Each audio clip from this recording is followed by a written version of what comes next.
Hello, Namaskar. This is Firstpost and you're watching Vantage with me, Palki Sharma.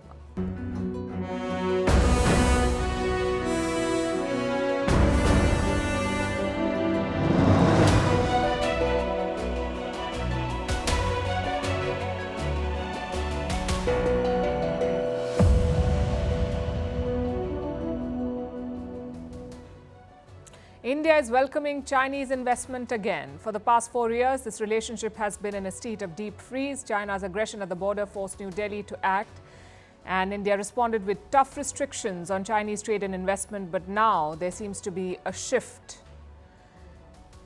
China has a habit of using trade relationships to disregard India's demands for troop withdrawal from the border. Tonight, we're asking the question, is doing business with China still a good idea?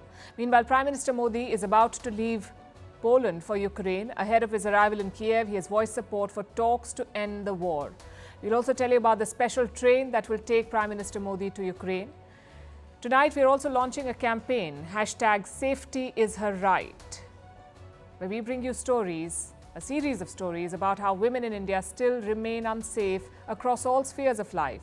And finally, we'll tell you how the incoming Starbucks CEO will be taking a plane to office 3 times a week. Brian Nicole has refused to move from California to Seattle for his new job. That and more coming up. The headlines first.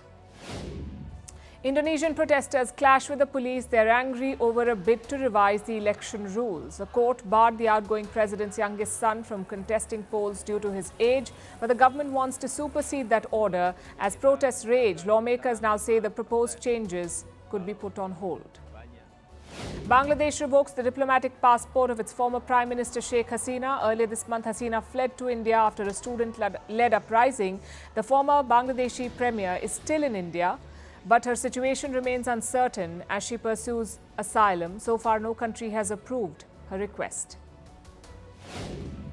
Sri Lanka's top court convicts the president for delaying the local election. The polls have been delayed by more than a year, but the judgment carries no immediate legal consequences for Ranil Wickremesinghe. He enjoys immunity while in office.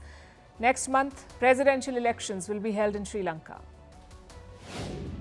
Kenyan police offer cash reward to nab a suspected serial killer. The suspect escaped from a Nairobi prison yesterday. He is accused of murdering and dismembering more than 40 women. This is the second time in 6 months that a suspect in a high-profile case has escaped from custody in Kenya. And the UK sees record migrant arrivals in 2024. These are migrants arriving by crossing the English Channel on boats. The UK processed nearly 14,000 such arrivals in the first half of this year, but immigration by healthcare workers and students to Britain has fallen in 2024.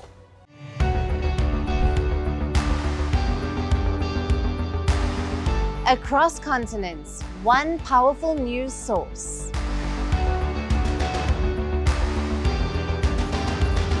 Bringing you diverse perspectives on the issues that matter.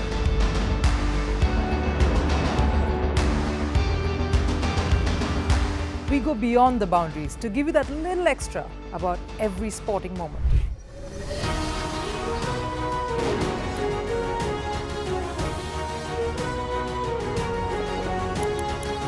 So thank you for making Firstpost 5 million strong. We're counting on your support, and you can trust us to bring you the news unfiltered and unvarnished.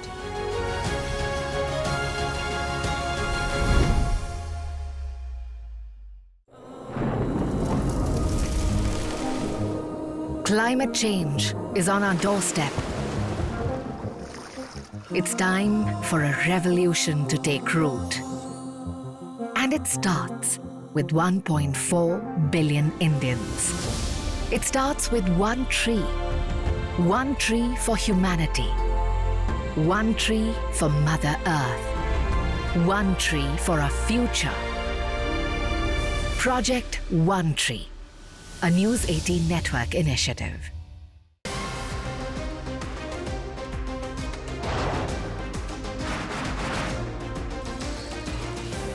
Obviously today, the T20 World Cup bandwagon has moved across to the West Indies. What can you expect from this? Hello, I'm Alison Green, coming to you from Durban, South Africa. Today we have a special Start with a report on India's shifting nuclear posture. For the first time since India officially became a nuclear power, Hello and welcome to Firstpost America.